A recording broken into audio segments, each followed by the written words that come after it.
be deterring. So the buyer's like, whoa, if they're getting that, I'm out. Let's say Elon Musk starting to buy shares in Twitter. Huge difference. Now you know what it is, and now you know the difference. So, picture 2012. Netflix. Stocks are going down. People are crazy. The customers, they complain. And here comes a multimillionaire, Carl Icahn.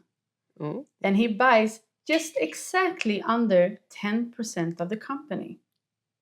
Well, could there be a hostile takeover here? But Netflix, they were so ready because they use something called the poison pill. Ouch. Well, it sounds like a crazy word to me, but maybe you can explain it a bit more for us. Happy to. Thank you. Our business lawyer is here, and this is a part of our M&A Masterclass, and today we're going to talk about poison pill.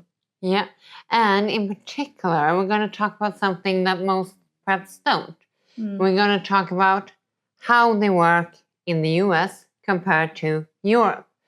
Because today we're living in the global world, so you need to know that poison pill in the US and poison pill in Europe, completely different story. That's really good. Yeah. So we're going to start to talk about what is poison pill to start with.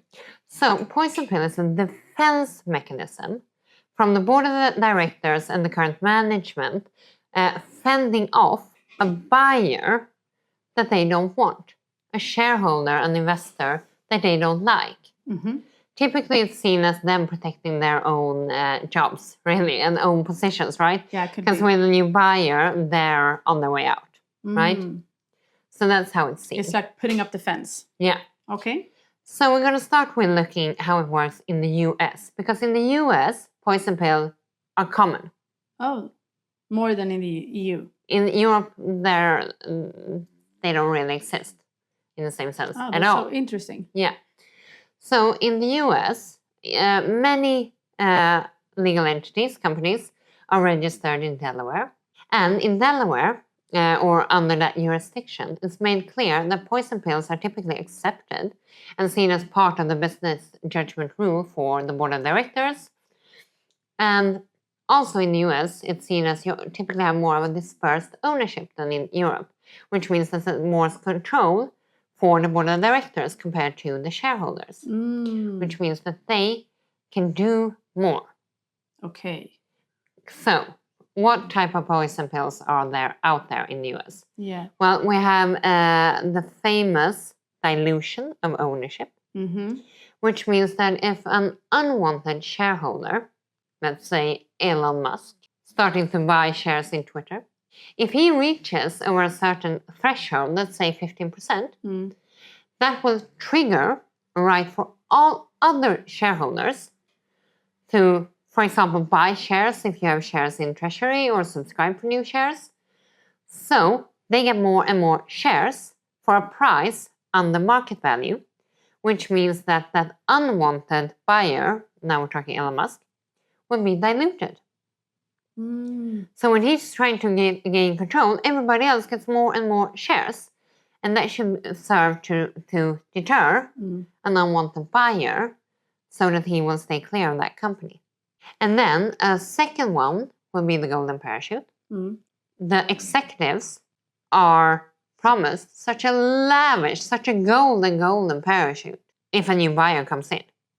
So it will be deterring. So the buyer's like, whoa, if they're getting that, I'm out. Okay. So, nice. Yeah. Yeah. And the third one will be selling the crown jewels. And that means... So imagine you're aiming to buy Twitter. Yeah. And they have a trigger. So if you get a hold of more than 25%, let's say, they're going to sell off the platform. All of the IP, all of the technical, everything's gone. As soon as it hit 25%. Yeah. When you want to buy it then? Yeah, maybe. I mean, there's nothing left. It's like liquidating the company. There's no Twitter. You're buying an empty shell. Oh. You're selling the crown jewels. I understand. Yeah. So that's a brilliant one. And the third one will work in any kind of deterring consequence in the bylaws or articles of association. It can be that everybody else gets super majority, so you have nothing to say or something like that. Wow. Wow. Amazing. Yeah. Amazing. And then let's go to Europe. Why is it not what's happening here? Yeah. So here, first and foremost, in most jurisdictions, it's seen as the board of directors. They should act in the best interest of the shareholders. And getting an offer, a bid on the shares is seen as a healthy part of the market. Okay. So trying to fend that off is typically not seen as in the best interest of the shareholders. And under the Takeover Directive, it's even so that any kind of poison pill mechanism needs to be approved by the shareholders.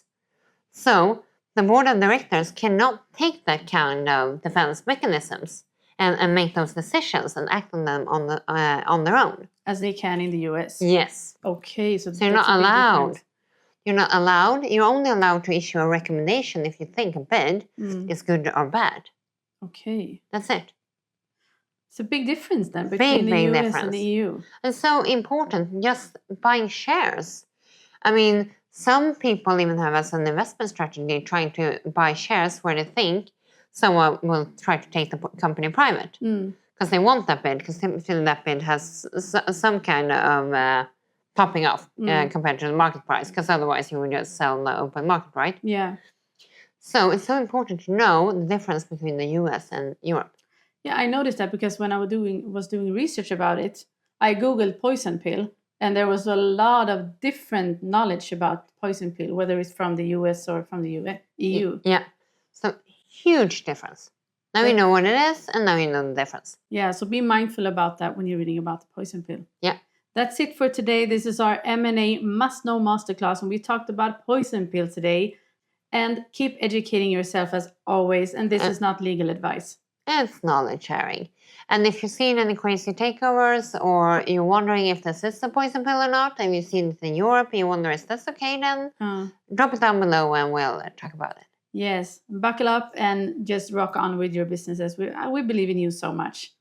Hej då! Hej då!